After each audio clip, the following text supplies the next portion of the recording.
Ibadah segera dimulai. Selamat beribadah. Tuhan Yesus memberkati.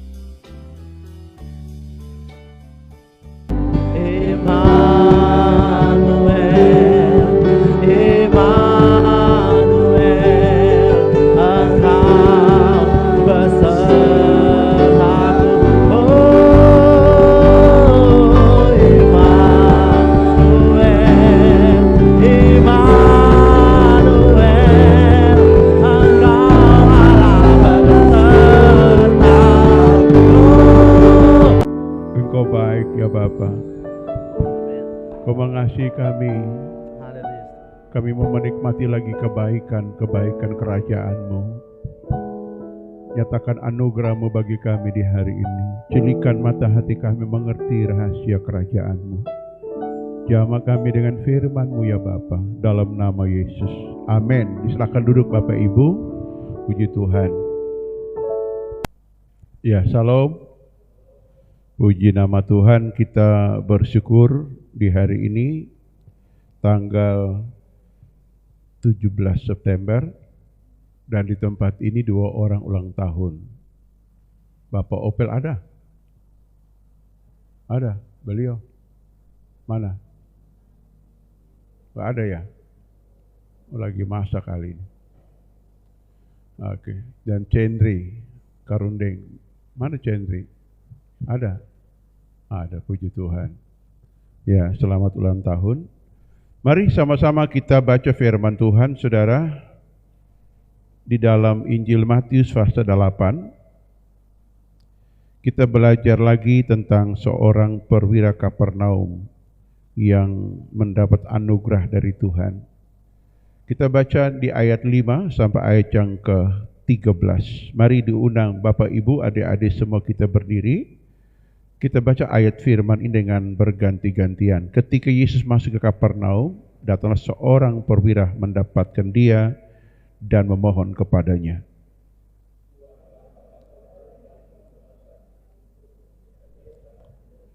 Yesus berkata kepadanya, "Aku akan datang menyembuhkannya."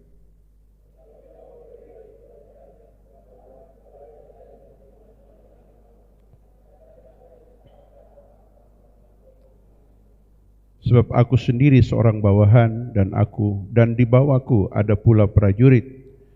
Jika aku berkata salah seorang dari prajurit itu, "Pergi," maka ia pergi. Dan kepada seorang lagi, "Datang," maka ia datang. Ataupun kepada hambaku, "Kerjakan ini," maka ia mengerjakannya.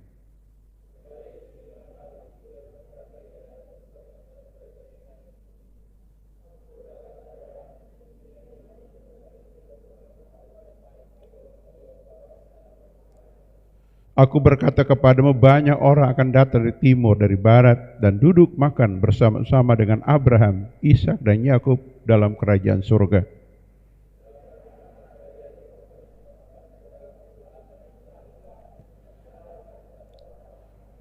Lalu Yesus berkata kepada perwira itu, "Pulanglah dan jadilah kepadamu seperti yang engkau percaya."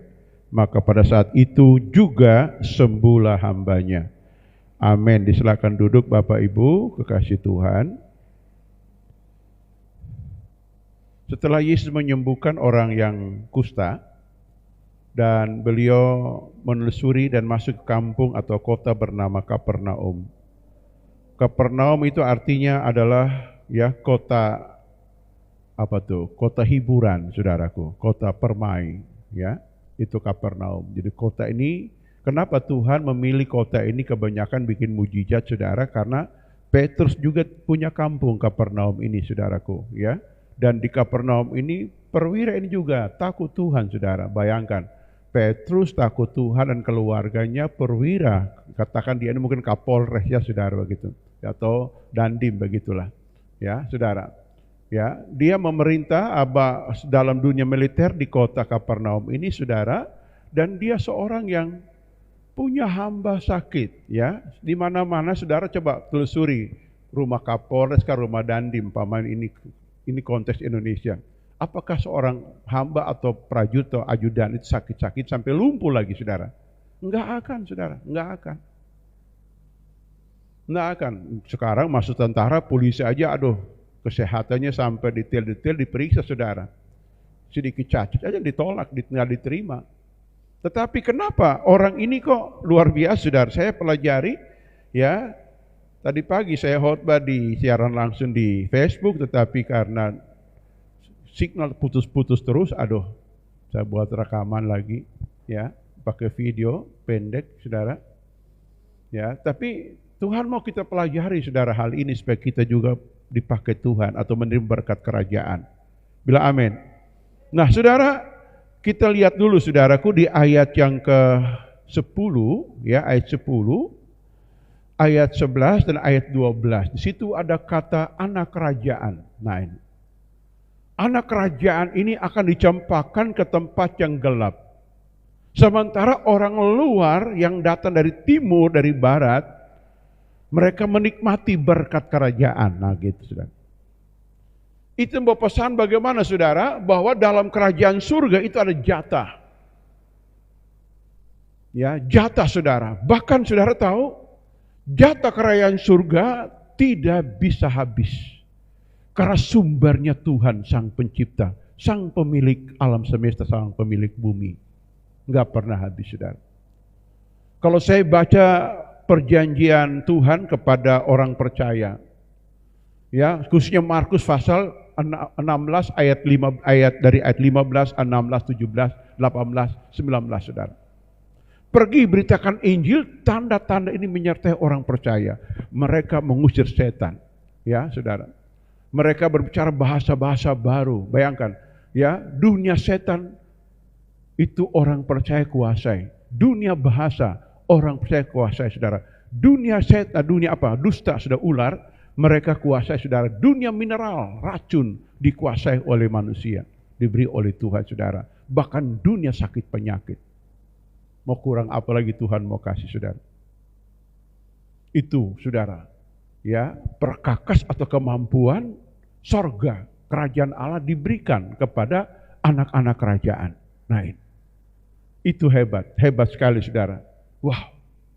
Lalu banyak orang sudah jadi anak Tuhan, ya mereka mengeluh, ikut Tuhan kok susah ya. Nah ini, ikut Tuhan kok banyak masalah ya. Kok enggak selesai ini saudara? Ini yang perlu kita pelajari di sini. Apa penghalangnya? Ya, di satu sisi yang lain kerajaan itu berlimpah-limpah saudara. Kita lihat dulu saudaraku di sini. Tuhan sampai ya mengatakan, wow, iman seperti ini, sikap seperti ini, tindakan seperti ini belum pernah aku jumpai di tanah Israel. Nah Tuhan harapkan kita di tempat ini saudara, bukan sekedar tiap saat dengar firman saudaraku, tetapi kita punya kekuatan manifestasi iman nyata dari waktu ke waktu. Saya percaya orang semua ada yang sudah menikmati hal tersebut. Ada masalah, no problem, bersama Tuhan aku cakap. Amin. Ada orang, ada masalah, bingung. Ada orang, ada masalah, lari saudara. Ada orang, ada masalah, selamat atas masalah. Aku tahu, setiap gembok pasti ada kuncinya. Ya, setiap rumah kunci pasti ada anak kunci. Setiap masalah pasti ada solusinya. Nah ini, jadi dari sini kita pelajari saudara, tindakan dan sikap seorang perwira Kapernaum. Perwira ini nggak punya nama, hanya gelar yang disampaikan, ditulis oleh Matius saudara. Dan ini menggambarkan apa saudara? Ada 3 poin besar yang kita pelajari di sini. Yang pertama adalah kuasa berkat kerajaan. Yang kedua, bagaimana cara kita menikmati berkat kerajaan tersebut. Dan yang ketiga, saudara, bagaimana kita membagikan berkat kerajaan kepada orang lain. 3 hal yang kita pelajari di sini, di kesempatan ini. Yang pertama apa tuh berkat kerajaan? Ya, Tuhan pada mulai menciptakan langit, surga, dan bumi, saudara. Bumi ini tempat tinggal manusia dan seluruh ciptaan yang lain, penuh berlimpah-limpah. Bila amin. Waduh saudara. Ya, apalagi Indonesia saudara. Negara yang sangat kaya di seluruh bumi ini, Indonesia. ikan banyak, saudara. Pulaunya tambang ada, saudara. Tumbuhannya hutan tropis berlimpah, saudara. Mau kurang apa Indonesia, saudara? Negara jadi rebutan jajahan ya bangsa Eropa dari zaman nenek moyang kita. Kenapa? Di sini banyak hasil hutan, banyak rempah-rempah. Ya, mau kurang apa, saudara? Itu ciptaan Tuhan untuk manusia, menjadi berkat kerajaan untuk kita. Bilang amin. Itu yang nyata, yang finansial, saudara. Yang tidak kelihatan tapi ada, namanya berkat rohani, namanya hikmat akal budi, kemampuan, pengurapan. Mau kurang apa, saudara? Semuanya ada, saudara. Dan Tuhan menciptakan manusia punya otak agar Tuhan taruh pengetahuan di dalamnya. Ya, punya perasaan agar Tuhan taruh namanya kecantikan emosional. Apa itu kecantikan emosional? Mudah senyum, mudah bahagia, mudah sukacita. Amin. Coba senyum kiri, senyum kanan. Biar ada masalah di rumah, Mar. Sukacita saja. Belajar Pak Om Ishak dan Tante Ripka, saudara. Biar Raja ya Filistin kelaparan, tetap mereka happy-happy saja, senang-senang saja. Kenapa? Karena mereka menikmati berkat kerajaan, saudaraku. Ya, Ishak orangnya yang pertama kali dilatih oleh ayahnya waktu diikat di atas mezbah, mendengar suara Tuhan pencipta langit dan bumi. Jangan apa-apakan anak ini. Wah, dia dengar, saudara. Makanya itu di fase 22 kita kejadian, saudara. Di fase 26 ada masalah. Dia enggak lari, saudara. Dia sudah dengar suara Tuhan. Amin. Beda dengan bapaknya, saudara. Bahkan saudara lihat, dia lebih hebat imannya daripada bapaknya. Namun Ishak punya satu kelemahan. Ya. Senang makan enak, akhirnya dia buta, saudaraku. Diabetes mungkin, ya begitu. Itu di hari tuanya, saudara. Oke. Nah, kita lihat, saudara. Mereka ini hidup menikmati berkat kerajaan.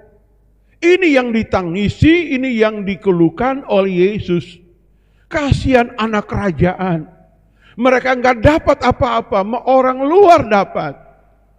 Orang dalam kurang dapat. Itu makanya tempo hari saya bersaksi di sini, ada pertanyaan yang seorang bapak di Pinokalan situ. Marganya Kaunang. Ya, namanya Bapak Luther, saudara, Luther Kaunang di Pinokalan. Dia tanya begini, kenapa pendeta? Saya sudah lama iring Tuhan, pelayan lagi, doa enggak dijawab. Orang baru datang ke Tuhan, ya, langsung dijawab oleh Tuhan. Nah ini. Pertanyaan ini mungkin dijawab di pasal ini, ayat ini, saudara. Anak kerajaan sudah hilang hormat kepada Tuhan, itu masalahnya yang pertama. Sudah hilang hormat. Sudah kurang percaya kepada Tuhan. Sudah jarang menyembah Dia. Apalagi, saudara. Tetapi perwira ini dia menanggalkan pangkat jabatannya dan dia datang menyembah Tuhan, mengangkat tangan, mengharapkan pertolongan Tuhan. Dia datang kepada Yesus, saudara. Setelah Yesus menyembuhkan orang lumpuh dan dia datang ke Kapernaum, dialah orang pertama datang mendapatkan Yesus. Ini harus menjadi gaya hidup kita, saudara. Masalah apapun usahakan kita bertemu dengan Yesus. Sekarang Yesus dalam wujud roh. Bagaimana caranya? Sederhana. Ibrani 10 ayat 18. Balik lagi ke dasar, saudara. Ibrani 10. Karena kita tiap hari ada masalah. Makanya kita mesti tahu persis bagaimana cara datang dekat dengan Yesus di alam sekarang. Alam roh. Apalagi kita hidup di alam jasmani, saudara. Mesti masuk ke alam roh. Cara langkah pertama sederhana, saudara. Ibrani 10, tunjukkan di layar. Ya, ayat ya 19 dan 20. Silakan. Ibrani 10, ya ini. Ya. Jadi saudara-saudara, perhatikan, oleh darah Yesus kita sekarang penuh keberanian dapat masuk ke tempat kudus. Ya, langkah pertama, saudara, kita ini sudah banyak bikin kehilafan Dan itu jadi benteng menghalangi kita dengan Tuhan. Kita menyembah Tuhan terkadang sudah nggak suka, ya, sudah nggak mood, saudara, sudah nggak ya menikmati, bahkan ngantuk. Ini saudara, ada gap penghalang, tembok penghalang. Namanya kelemahan manusia. Maka untuk membuka tembok ini, ya, kita perlu datang beriman kepada darah Tuhan Yesus. Amin. Darah Tuhan Yesus, saudara. Agar semua namanya tembok perseteruan dirobohkan. Ya, Efesus pasal 2, tembok perseteruan dirobohkan. Dengan cara bagaimana? Pertama, beriman dengan tindakan seperti apa? Dengan cara menyembah, memuji Tuhan berulang-ulang. Seperti zaman Yosua. Kenapa Tuhan menyuruh Yosua ini ya berjalan keliling tembok Yeriko berulang-ulang, 1 hari 1 kali, hari ke-7 7 kali, saudara. Tujuan Tuhan itu ada 2. Yang pertama, kenapa kita disuruh Tuhan menyembah Tuhan berulang-ulang, memuji Tuhan gaya karismatik itu, nyanyi lagu berulang-ulang, bahkan sampai 7 kali, saudara. Kenapa, saudara? Tujuan pertama agar hidup kita, semua penghalang diri kita dirobohkan, saudara. Betul tidak? Coba beda nggak? Kita nyanyi, ku berbahagia, yakin, cuma 1 kali nyanyi selesai. Dengan orang nyanyi berulang-ulang, beda, saudara. Bedanya di mana? Semua penghalang keraguan dalam jiwa hidup kita, kita lihat ikan hilang lenyap dalam hidup kita. Betul tidak? Apalagi Toronto, orang-orang Kristen itu, apalagi suku Sangir, Minahasa, Maluku, suka nyanyi. Amin. Kasih tahu, engkau suka nyanyi kan? Ayo bilang. Amin. Suka menyanyi. Wah, saudara. Itu modal, saudaraku. Lewat darah Tuhan, orang datang nyembah. Memang butuh waktu, mungkin 1-2 jam. Yonggi Cho tulis di bukunya begini. Bagaimana saya berdoa agar doa dijawab oleh Tuhan. Dia bilang begini, saya datang kepada Tuhan 1/2 jam pertama, saya mesti mengalahkan semua masalah dalam diriku. Saya mesti menenangkan jiwaku dengan cara bagaimana? Renungkan, menyanyi berulang-ulang tentang kuasa salib, kuasa darah Yesus. Paulus tulis 1 Korintus 1 ayat 18. Pemberitaan tentang salib kekuatan Allah bagi orang diselamatkan. Karena itu awal mula manusia ketemu dengan Tuhan. Nah gini, sama perwira Kapernaum ini, saudara. Dia punya masalah. Ya, kalau perwira apa susahnya kirim orang berobat kayak zaman Naaman? Ya sudah. Orang ada uang, orang ada otoritas, ada kuasa, bisa aja. Tapi kenapa? Ditulis dalam Alkitab, dia datang kepada Yesus, mengajarkan kepada kita bahwa ada mujizat di dalam nama Yesus. Tergantung pendekatan kita seperti apa. Pendekatan pertama, dia datang kepada Tuhan dengan sikap rendah hati, tulus, dan jangan lupa hati bersih. Yesus berkata begini, berbahagialah orang yang suci hatinya, dia akan melihat Tuhan. Makanya saudara kalau nonton di YouTube, di TikTok, perdebatan tentang agama, tentang ketuhanan Yesus, saya cuma senyum-senyum lihat orang-orang bego-bego itu, saudaraku. Biar orang pintar kayak apa, saudara, hatinya kotor nggak akan lihat Tuhan, saudara.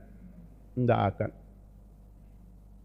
Saudara baca Matius pasal 2 tentang orang-orang ya ahli Taurat yang Herodes panggil, di mana Mesias lahir? Nggak orang tahu. Mesias lahir di Bethlehem. Di mana, alamat mana, jalan mana, daerah mana? Nggak ada, nggak tahu, saudara. Tertutup. Kenapa? Nggak suci hati. Itu masalah di situ. Maka Yesus mengajar di bukit, Matius pasal 5, berbahagialah orang yang suci hatinya akan melihat Tuhan. Daud ngomong kepada Salomo, ingat, Tuhan itu penguji hati. Engkau mesti hidup tulus di hadapannya. Ini kunci ini, saudara, kita mesti pegang teguh, miliki, saudara. Kenapa? Karena Tuhan memilih kita menjadi imamat. Ya, kita baca, ya, Keluaran 19 ayat yang ke-6, coba. Keluaran 19 ayat yang ke-6. Siapa? Posisi panggilan kita. Keluaran pasal 19 ayat 6, ya. Kamu akan menjadi bagiku kerajaan imam dan bangsa yang kudus Inilah semua firman harus kau katakan kepada orang Israel.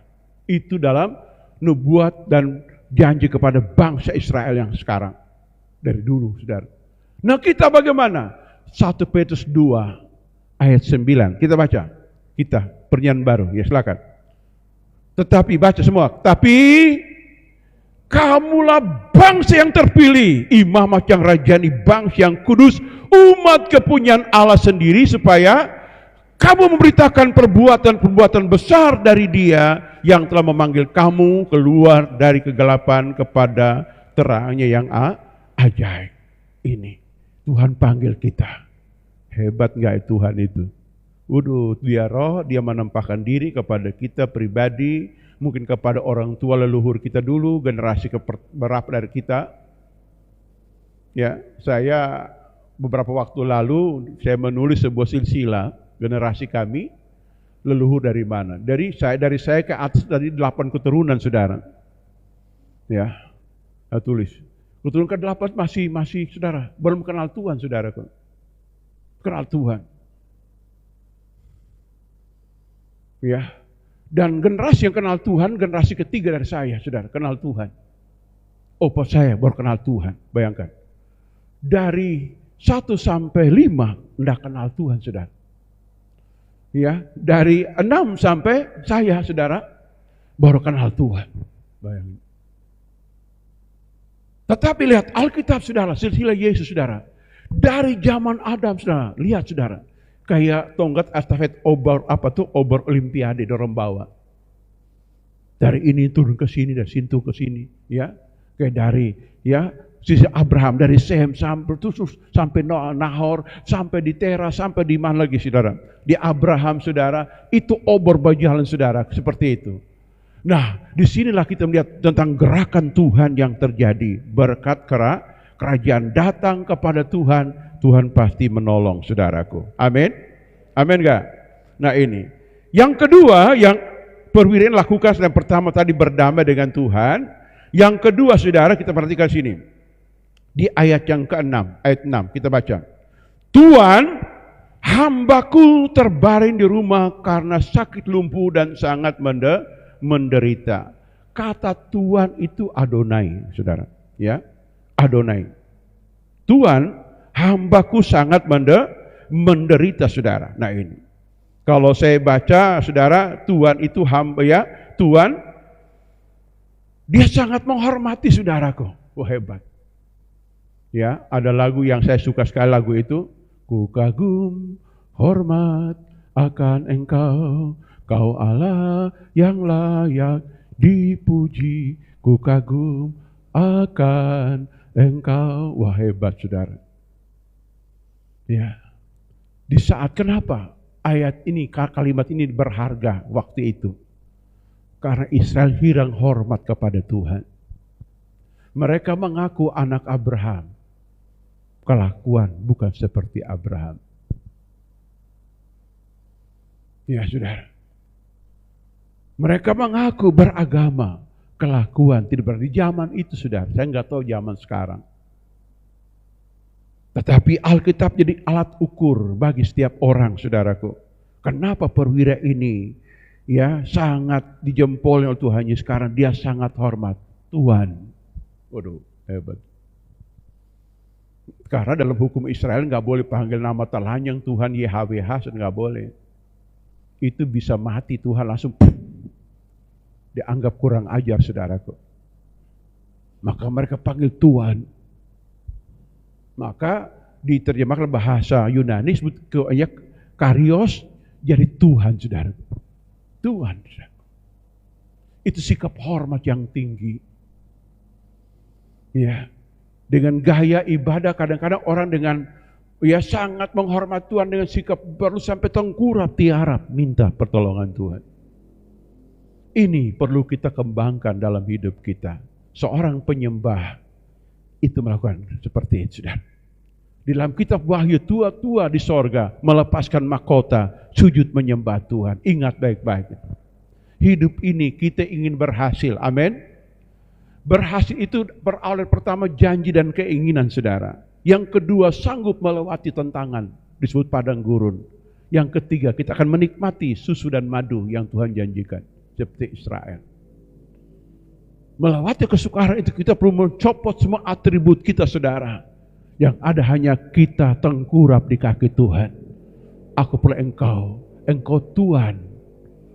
Engkaulah Tuhan, Engkaulah Raja, berdaulat atas hidupku, ku berserah penuh. Amin. Sikap takut Tuhan itu hidup seperti itu. Bagi Tuhan tidak ada yang sulit. Sulit kalau orang gak tunduk kepada Tuhan. Yakobus 4 ayat 7 berkata, tunduk kepada Allah, lawan iblis, maka iblis lari. Kalau kita gak tunduk kepada Tuhan, saudara cumu darah Yesus lagi, saudara cumu tentang nama setan gak lari. Kenapa? Hati angkuh. Saya biasa naik bis kota di Jakarta dulu, sesama bis kota dilarang saling mendahului. Sesama pendosa dilarang saling mengejar berkat, saudaraku. Makanya Alkitab mengajarkan, saudara, kita tahu sikap Tuhan, saudara. Dia itu penuh belas kasihan, yes, 100%, yes, penuh belas kasihan. Tetapi dengar, dia adil dalam keputusannya. Mengapa? Karena di balik Tuhan ada iblis sang pendakwa melihat, dia taruh kira akan. Dia ngomong begini, kenapa dia orang sombong kok Tuhan tolong? Kenapa dia orang berdosa Tuhan tolong? Kok saya tidak? Itu saudara. Ya, makanya Tuhan bertindak berdasarkan kemuliaan yang dia sudah gariskan dalam kitab suci. Tinggal kita melakukan. Perwira ini dia menanggalkan atributnya. Dan dia datang menyembah, Tuhan tolong hambaku menderita. Hebat.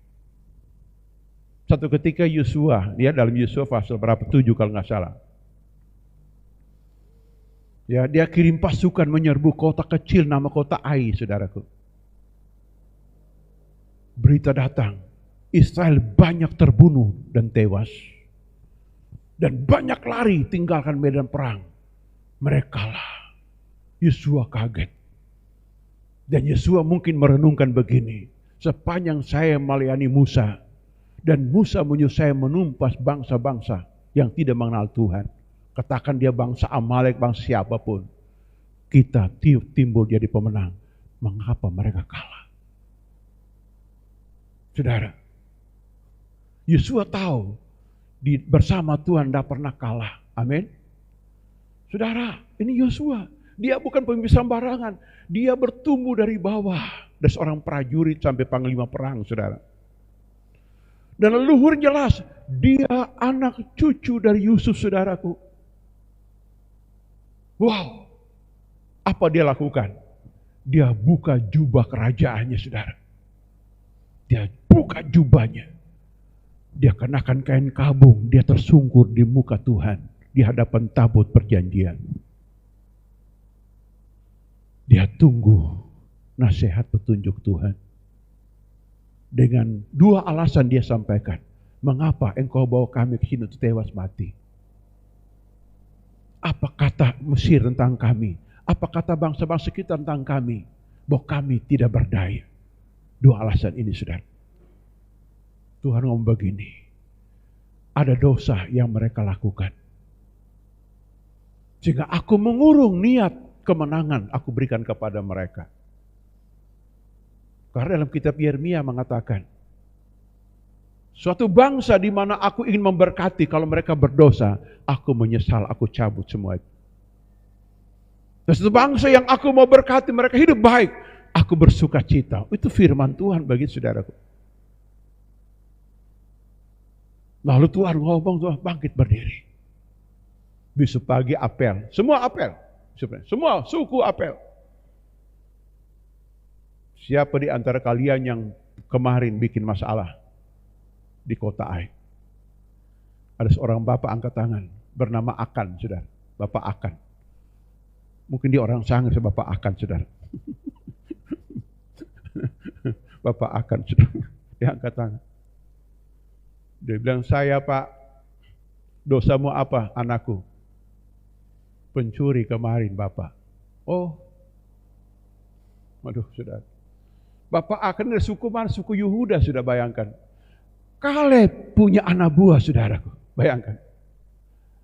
Kaleb punya anak buah. Kalau Yosua KKN, udah. Kaleb bagaimana? Ampuni saja? Enggak, saudara. Mesti tegakkan kebenaran. Di zaman itu belum ada doa Bapa kami, saudara. Ampuni kami karena kami mengampuni orang. Belum ada itu. Yang ada cuma gigi ganti gigi, mata ganti mata. Selesai. Perintah Yosua maju ke depan, after calling, saudara. Semua ambil batu lempar, pak. Jadi tetelan perkedel, saudara. Mati akan. Dan kemenangan pun muncul. Di zaman kita tidak seperti itu, saudara. Kita punya doa yang sangat hebat. Ampuni kami karena kami mengampuni orang yang bersalah. Tepuk tangan bagi Tuhan. Hebat, saudara. Hebat, saudara. Itu hebat. Makanya gak ada alasan orang kepahitan dan marah-marah sampai dunia mau kiamat. Tidak boleh. Lepaskan pengampunan dan damai di hati. Tidur ngorok, tubuh sehat, umur panjang. Amin. Amin gak? Kalau gak mengampuni, aduh gelisah, saudara. Malam-malam gak tidur, darah naik, asam lambung kumat, saudara. Setan ganggu dan kurang darah. Habis darah naik, darah kurang, saudara. Muka pucat. Dan kita mulai emosi marah-marah sepanjang waktu, saudaraku. Nah ini. Makanya kita lihat, pendekatan kita pun pelajari. Kenapa Tuhan kabulkan? Dia sangat menghormati Tuhan. Bila amin? Amin, saudara? Halo, amin. Ini, saudaraku. Ya, sehingga kita lihat sendiri. Ya, apa jawabnya? Yesus berkata, ayat 7. Yesus berkata kepada aku akan datang menyembuhkannya. Ayat 8. Tetapi jawab perwira itu kepadanya, Tuhan, aku tidak layak menerima Tuhan di dalam rumahku. Katakan saja sepatah kata, maka hambaku itu akan sembuh. Saudara, ini hebat sekali. Satu ini lagi ini, saudara. Hebatnya apa? Dia sangat tahu perkataan Tuhan itu penuh kuasa, penuh otoritas. Tuhan punya sikap dua kepada manusia yang beriman. Sikap pertama, enggak pernah berdusta. Itu sikap pertama. Dengar, Tuhan tidak pernah berdusta. Petrus tulis dalam 1 Petrus 2 ayat 22, dusta tidak pernah keluar dari mulutnya. Yang kedua, sangat sayang manusia. Yohanes 3 ayat 16. Sikap induan. Tuhan sangat sayang, saudaraku. Ya, sehingga kita lihat sini bahwa orang ini, dia seorang yang punya otoritas, seorang Kapolres tadi, dia tahu. Kalau saya ngomong kepada prajurit, dia pasti lakukan. Apalagi kau raja maharaja, pasti terjadi. Ini orang punya otoritas. Lagi. Saya berapa puluh tahun yang lalu, ya, sakit ginjal, saudaraku. Sakit sekali. Ya, saya di kota Jakarta, saya doa sepanjang malam. Sakitnya minta ampun, saudaraku. Itu berapa puluh tahun yang lalu, 20-30 tahun yang lalu, saudara. Sakit.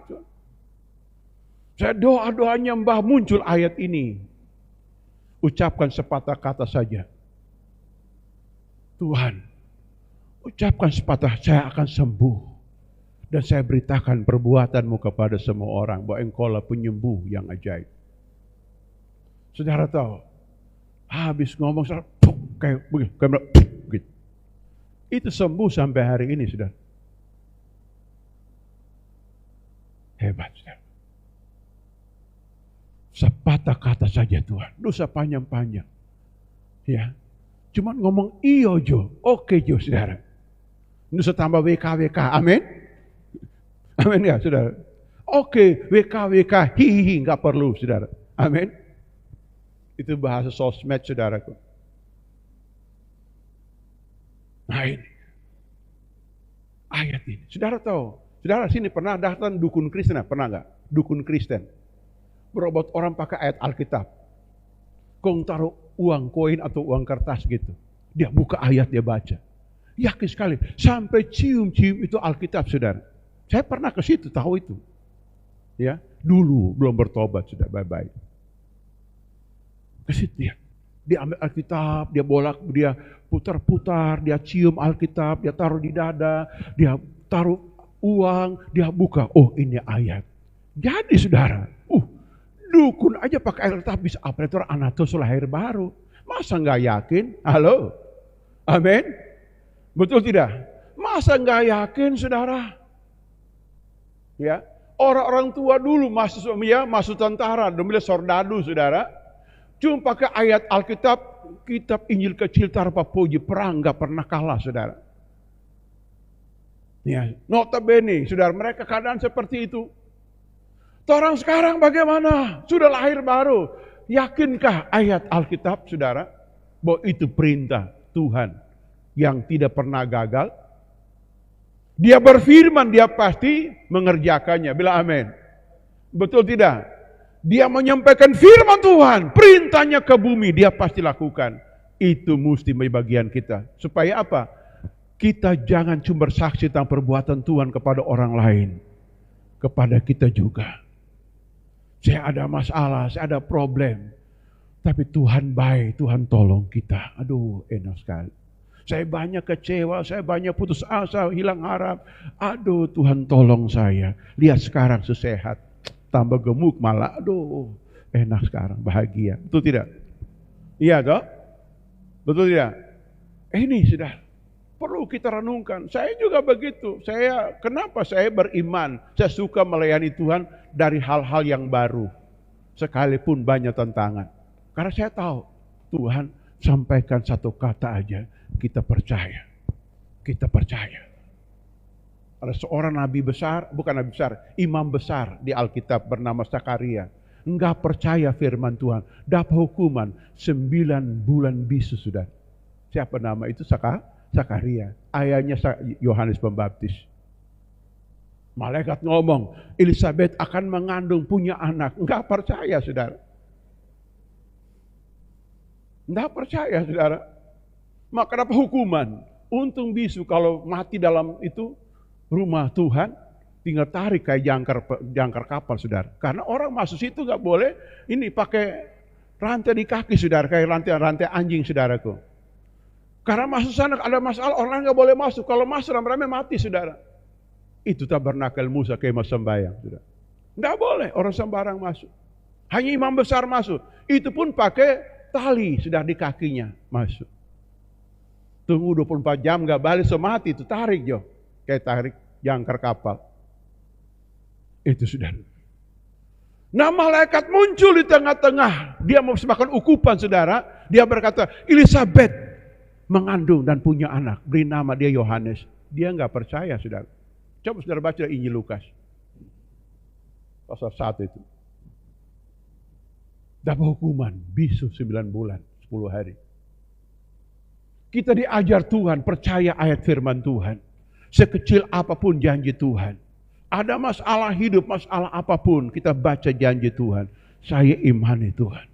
Kalau perasaan berkata, saya mungkin lawan perasaan dengan cara bagaimana? Saya percaya. Kalau belum ini juga, lawan dengan puasa, saudara. Matikan keinginan daging, matikan keinginan pikiran. Akan muncul jawaban yang pasti. Bilang amin. Ini ajaran firman untuk kita, saudaraku. Sehingga berkat kerajaan ini Tuhan berikan begini. Kita lihat di ayat yang ke 11, ayat 11.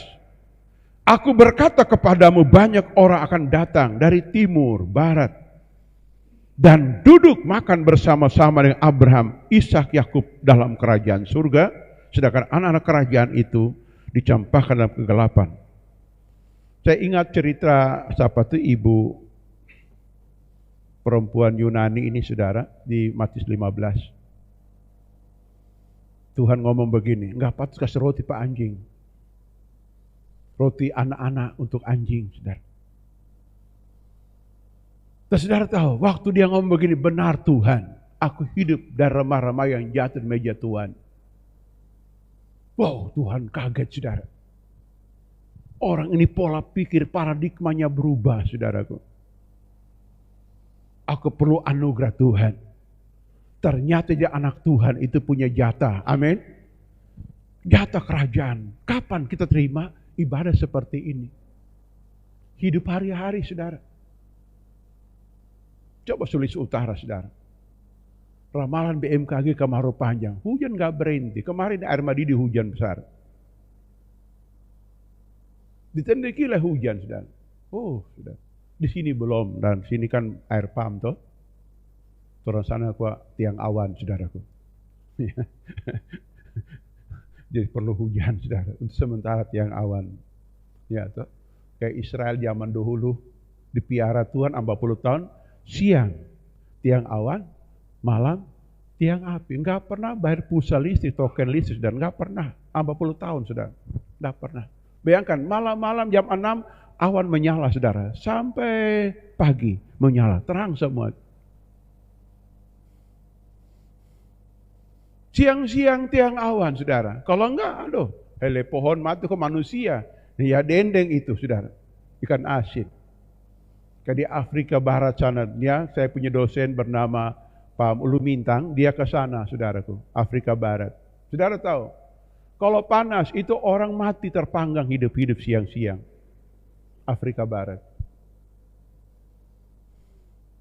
Dia cerita, luar biasa, saudara. Nah, zaman. Tapi dengar, kalau Tuhan yang pelihara kita, enggak perlu alam seperti apa. Dia akan bikin alam pelihara orang. Amin. Betul tidak? Ya, keadaan seperti apa enggak peduli, saudara. Jika Tuhan berkenan kepada kita, aduh, mau kurang apa Tuhan mau kasih? Halo? Iya toh, mau kurang apa, saudara? Tuhan kasih, saudaraku. Ini perlu kita garis bawahi. Bahwa jatah juga bukan cuma Israel yang bangga-bangga bangsa pilihan. Kita juga umat pilihan Tuhan, dibangun Yesus. Matius 16 ayat 17, 18, 19. Di atas batu karang aku dirikan gerejaku, Allah mau tidak menguasainya. Itu perjanjian untuk bangsa lewat Yesus dalam gereja Tuhan. Hebat nggak begitu? Hebat, saudara. Amin. Hebat nggak? Hebat, saudara. Tetapi kalau kita berdosa nggak menyembah Tuhan, jangan salahkan Tuhan. Tuhan kasih peringatan. Engkau dengan sementara waktu ditaruh Tuhan di tempat yang gelap dan terjadi kertak gigi. Tahu kertak gigi? Nangis sampai bulu bagoyang.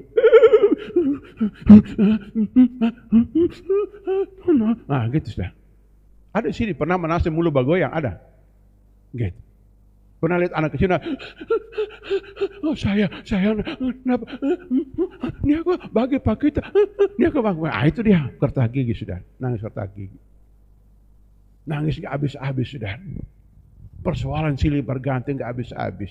Saya percaya di sini gak begitu, amin. Coba tengok teman, gode toh? Gode. Banyak senyum dia di rumah pasti, amin. Halo, coba tengok, gode pasti. Sehat, amin. Sehat pasti toh? Ah, itu Akang. Oh, Tuhan baik enggak? Oh, baik sekali, saudara. Kenapa? Dapat jatah. Ini janji Tuhan untuk kita. Kesimpulannya di sini, saudara, ya. Kesimpulan, saudara. Kita masuk kesimpulan supaya kita bisa selesai, ya.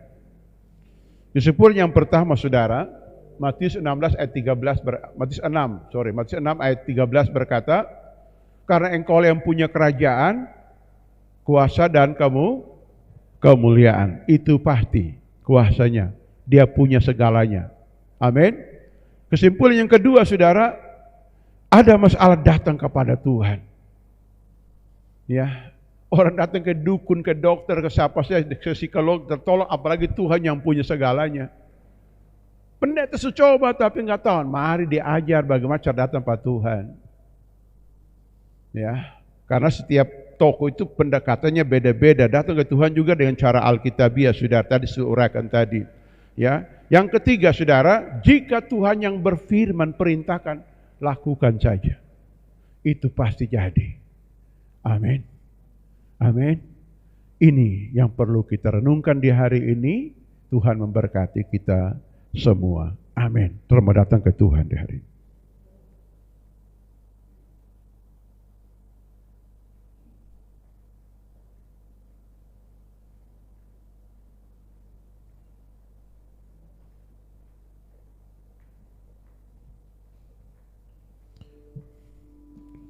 Mari kita datang kepada Tuhan. Bapa, ampuni kami, bersihkan, tahirkan kami. Ternyata kami punya Tuhan yang hebat.